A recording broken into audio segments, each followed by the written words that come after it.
नमस्कार, वंदे मातरम, जय जोहार, जय छत्तीसगढ़। स्वागत है आप सभी का आपके अपनी YouTube channel CG job education पर।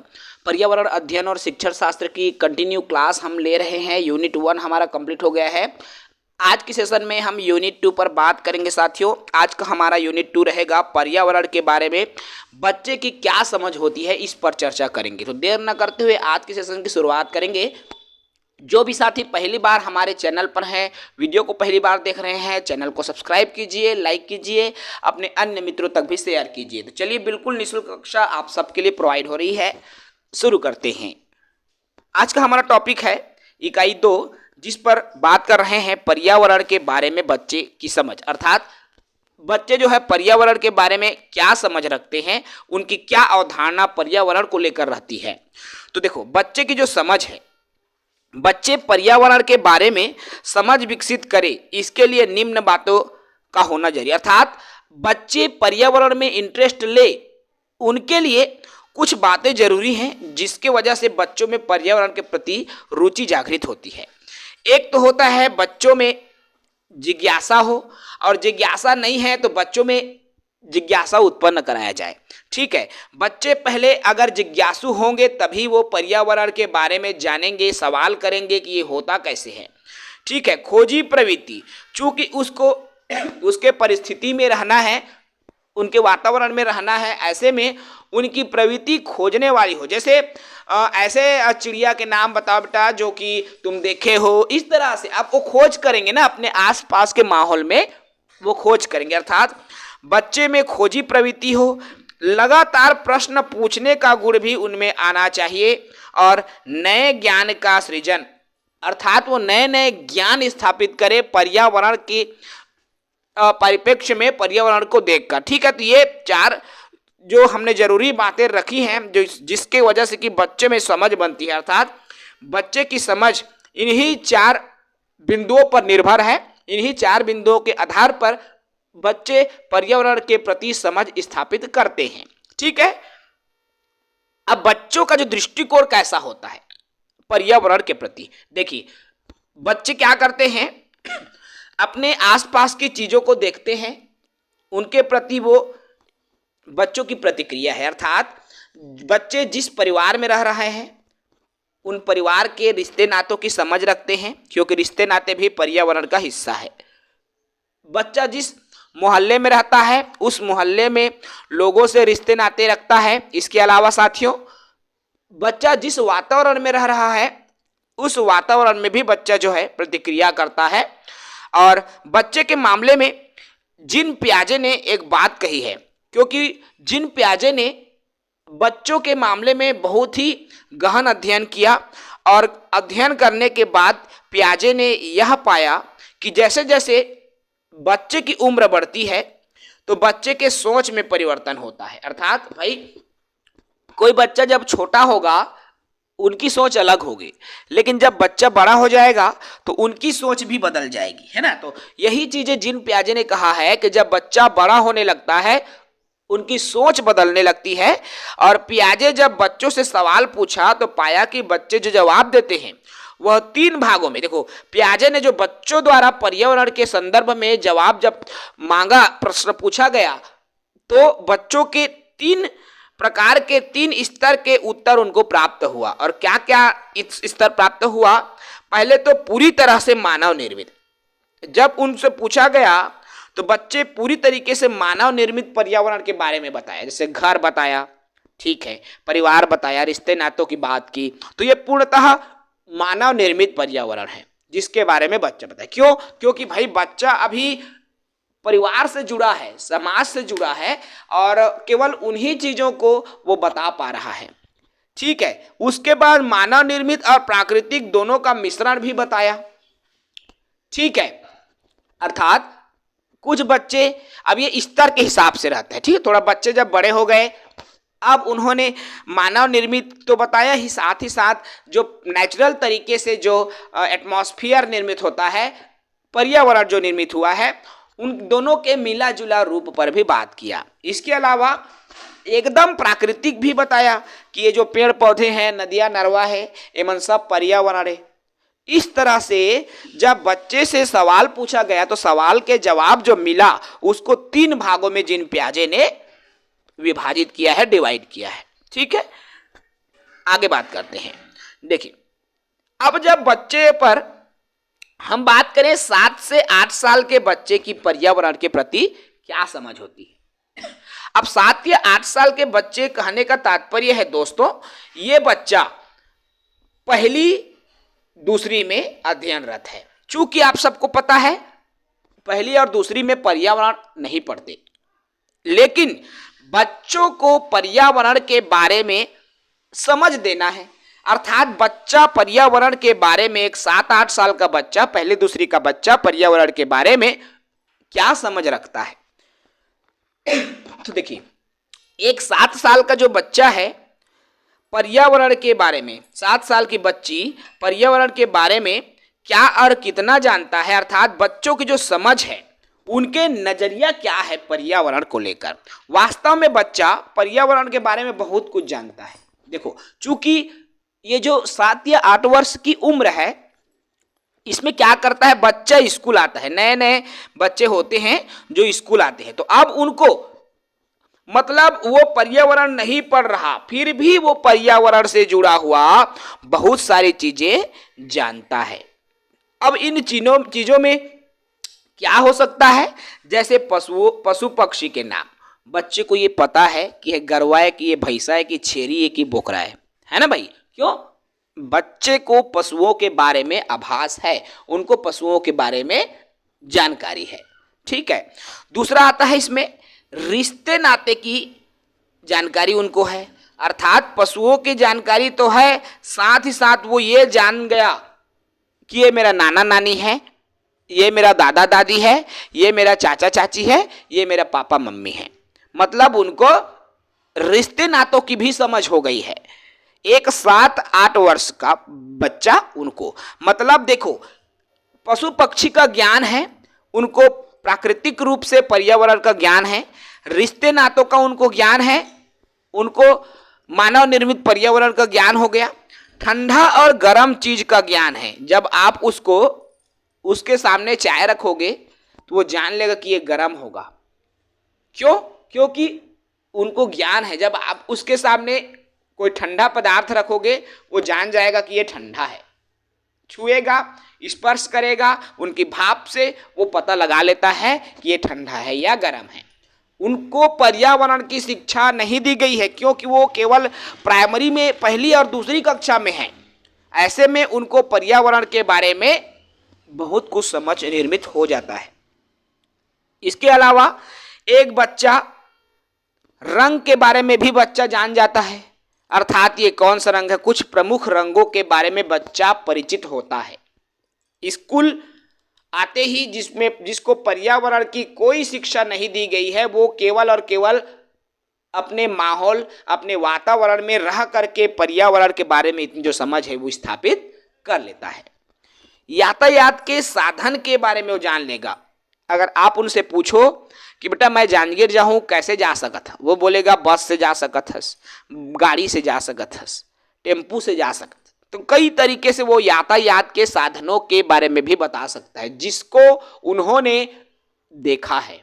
ठीक है, उनको जरूरी नहीं है कि किताबी समझ हो, वो अपने वातावरण के हिसाब से भी समझ निर्मित कर लिया रहता है।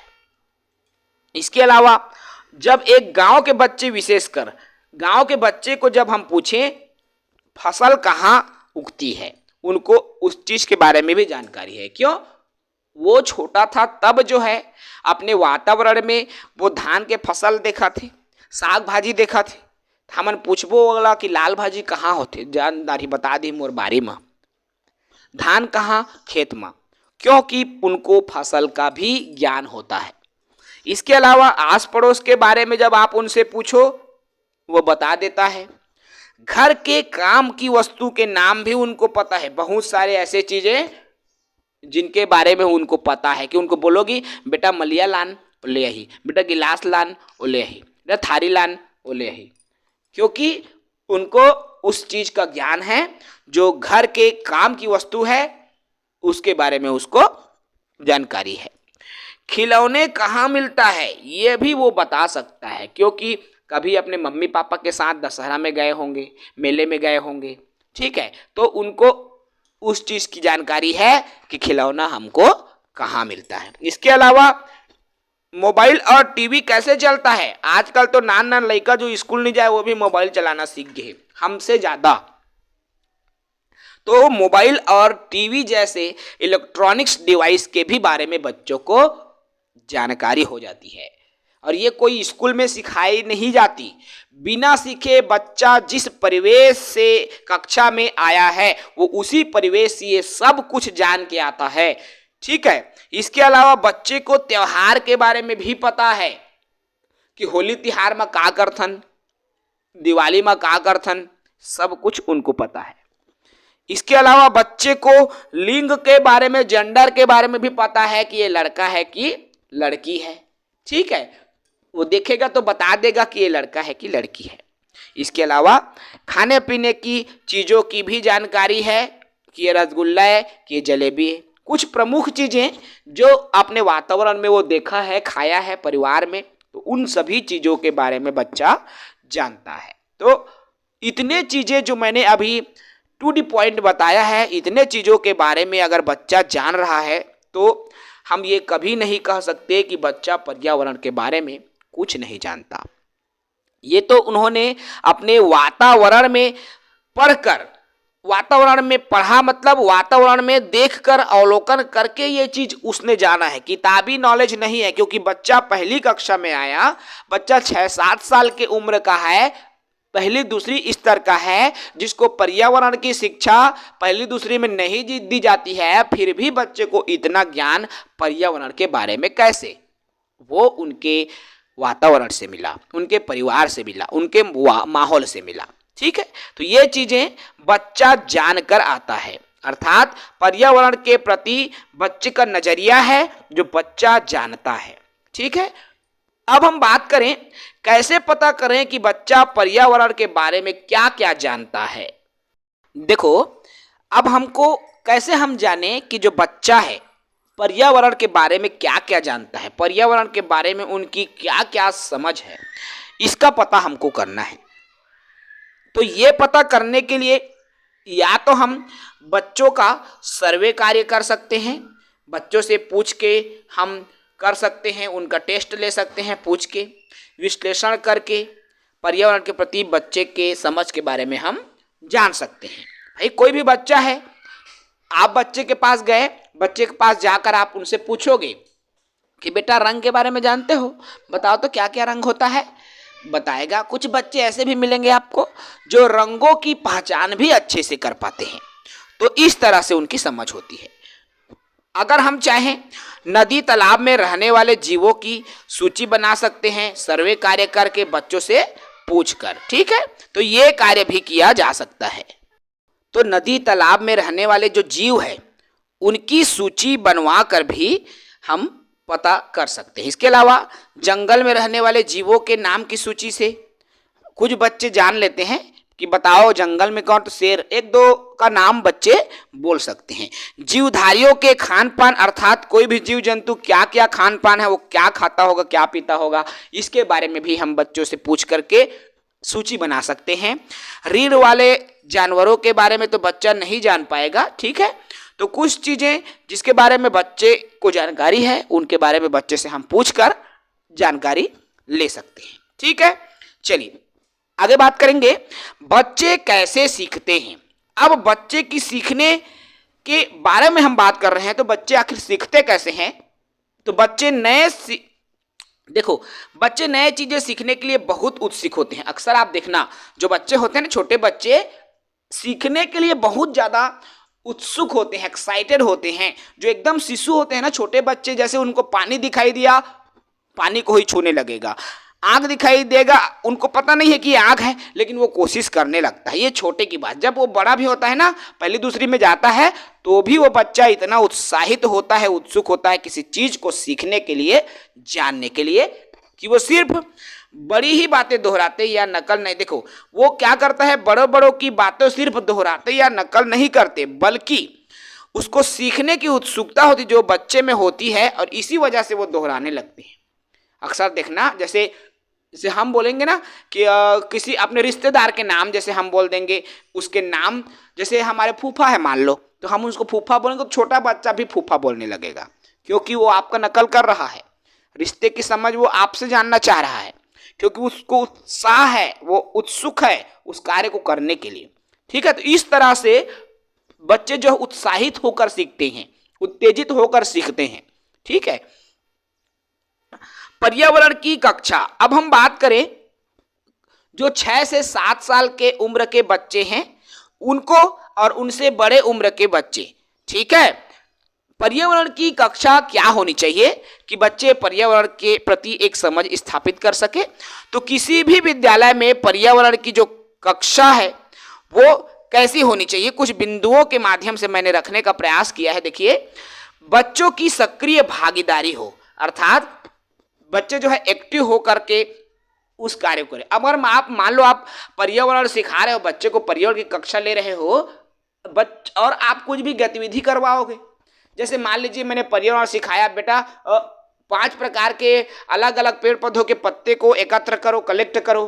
अब बच्चा क्या करेगा, उस कार्य में भागीदारी निभाएगा, बच्चा एक्टिव होगा, और ये आपकी जिम्मेदारी है, क्योंकि आप पर्यावरण के बारे में बच्चों को बता रहे हैं। तो जो चीजें आप करवाएंगे बच्चे उसमें सक्रिय भागीदारिता निभाए, तब वो पर्यावरण के प्रति वो सीख पाएगा, समझ विकसित हो पाएगा, और ये पर्यावरण की कक्षा में होना जरूरी है। इसके अलावा आपकी जो भूमिका है, शिक्षक की जो भूमिका है, सिर्फ सहयोगी की होना चाहिए, एक मार्गदर्शक या सुविधादाता की होनी चाहिए। आप उनको इतना बोल दो 5 प्रकार के पेड़ पौधे के पत्ते, या आप बोल दो कि जो फल देता है तो फल देने वाले पत्ते, जैसे मैंने कक्षा 3 में ये चीज करवाई थी, बच्चे को बोला था कि पेड़ पौधे के पत्ते लाना जो फल देते हैं, मैंने उसका फिर चार्ट भी बनाया था। ठीक है, तो आप इस तरह के कार्य करवा सकते हो कक्षा में। ठीक है, पर्यावरण की कक्षा में आपकी जिम्मेदारी है कि आप इस तरह के कार्य करवा सकते हो। बच्चे कोरिस्लेट नहीं होता, बल्कि बहुत सारा ज्ञान परिवेश से जुड़ी चीजें वो लेकर आता है। देखो, पहले क्या माना जाता था कि बच्चा कोरिस्लेट है, लेकिन अब ऐसा नहीं है। अभी मैंने चीजें बताया, बच्चा स्कूल भी नहीं आया है, वो अपने परिवेश में है, तो भी बच्चा रंग के बारे में जान रहा है, ठंडी गर्मी को जान रहा है, बहुत सारी चीजें जिसके बारे में बच्चा जानता है, चाहे रिश्ते नाते की बात करें या किसी और चीज की बात करें, तो इन तमाम चीजों के बारे में बच्चा पहले से जान रहा होता है, पहले से समझ रहा होता है। तो कभी भी बच्चे को कोरिस्लेट नहीं कह सकती। याद रखना, बच्चा बहुत सारे पर्यावरण के बारे में ज्ञान और समझ लेकर विद्यालय आता है, और उसी के बारे में हम पर्यावरण में उसको बताते हैं। अपने साथी समूह से अनुभव साझा करने का भी हमको पर्यावरण की कक्षा में अवसर देना होगा। अर्थात बच्चा क्या देखा है वो अपने दोस्तों से चर्चा करे, पूछे, अवसर उनको एक दूसरे से बात करने का दिया जाए। ऐसे करने से क्या होगा, बच्चे की पर्यावरण की समझ जो है और अच्छे से विकसित होती है। तो इस तरह से हम बच्चे को पर्यावरण की कक्षा में शिक्षा दे सकते हैं। ठीक है, अब हम पर्यावरण में बात कर रहे हैं, एक और महत्वपूर्ण शब्द आता है, वो है रचनावाद, जो कि पर्यावरण में तो आता ही है, गणित शिक्षण में, बाल विकास शिक्षण में, हिंदी शिक्षण में, सभी शिक्षण शास्त्र में ये रचनावाद आता है। क्या है रचनावाद? देखिए, किसी अवधारणा को समझाने के लिए विभिन्न प्रकार की गतिविधियों का प्रयोग कर एक समझ निर्मित करना ही रचनावाद है। अर्थात कोई भी अवधारणा हम अगर बच्चों को समझा रहे हैं, तो उस अवधारणा को समझाने के लिए यदि हम गतिविधियों का मतलब भिन्न भिन्न गतिविधियों का प्रयोग करते हैं, तो वही भिन्न भिन्न गतिविधियों का प्रयोग करना क्या कहलाता है? रचनावाद। जैसे मैंने कहा, आर्ट को सिखाना है, मैं गणित में इसलिए जा रहा हूं क्योंकि इससे आप ज्यादा अच्छे से सीख पाओगे। अगर मैं बच्चों को आर्ट सिखाऊंगा, तो अब मैं बच्चों को आर्ट सिखा रहा हूं, तो मैं बच्चे को बता दूंगा 5 धन 3 जोड़ने से 8 आएगा, 6 धन 2 जोड़ने से 8 आएगा, ठीक है, 7 धन 1 जोड़ने से 8 आएगा, और 4 धन 4 जोड़ने से 8 आएगा। इस तरह देखिए, सिखाना मुझे 8 को है, लेकिन मैंने कई तरीके से जोड़कर उनको सिखाया, अर्थात मैंने विभिन्न गतिविधियों का प्रयोग करके इस 8 के प्रति एक समझ निर्मित किया, और वही 8 के प्रति मैंने जो समझ निर्मित किया यही रचनावाद कहलाता है। अर्थात भिन्न भिन्न तरीके से बताना। जैसे हमने पर्यावरण की बात की, मैं बच्चों को पर्यावरण सिखा रहा हूं।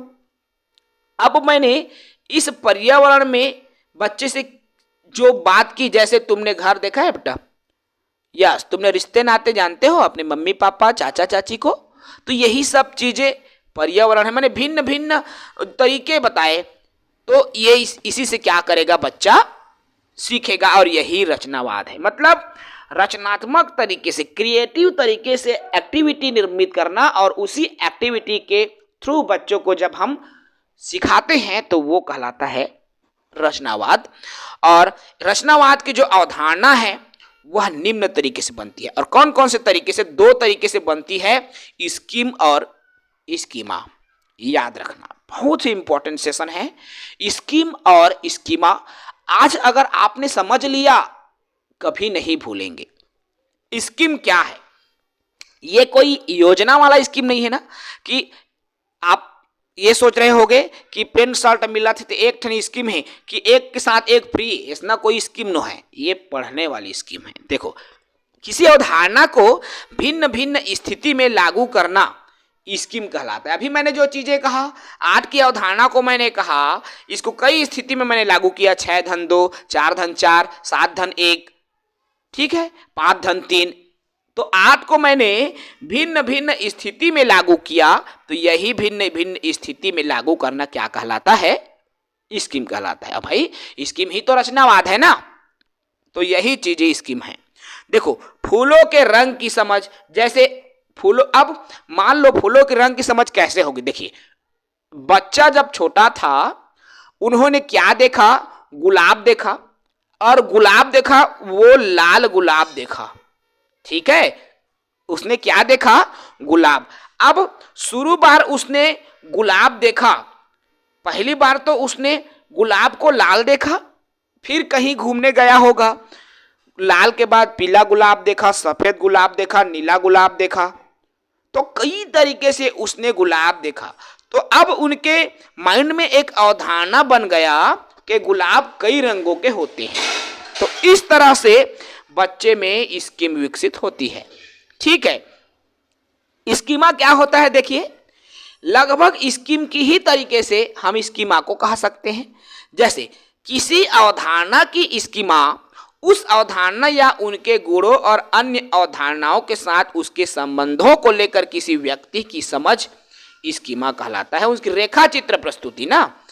अब व्यक्ति की समझ बढ़ने पर स्कीमा भी बढ़ जाए। जैसे बिल्ली की समझ, देखो, जब बच्चा पहली बार बिल्ली को देखा होगा, ठीक है, पहली बार जब बच्चा बिल्ली को देखा होगा, उसके बाद अगर आप पूछो बेटा बिल्ली देखे हो ना, कैसे रहता है, तो बस 1-2 ही अवधारणा उनके बताएंगे। लेकिन जब बच्चा उस बिल्ली को 2 बार 3 बार देखेंगे, पहले तो उसके हाथ पैर को बताएंगे, फिर उसके आँख को बताएंगे, फिर बोलेंगे और बार बार देखेंगे, उसके मन में उसके एक रेखा चित्र बन रहा है ना उस बिल्ली के प्रति। उसके मूंछ होती है, तो इस तरह से वो मांस खाती है। तो इस तरह से जो किसी भी अवधारणा की जो रेखा चित्र प्रस्तुति बनती है वही स्कीमा कहलाता है। समझ रहे हैं? स्कीम और स्कीमा। अब हम बात करेंगे एक पर्यावरण कक्षा में शिक्षक की क्या भूमिका होनी चाहिए।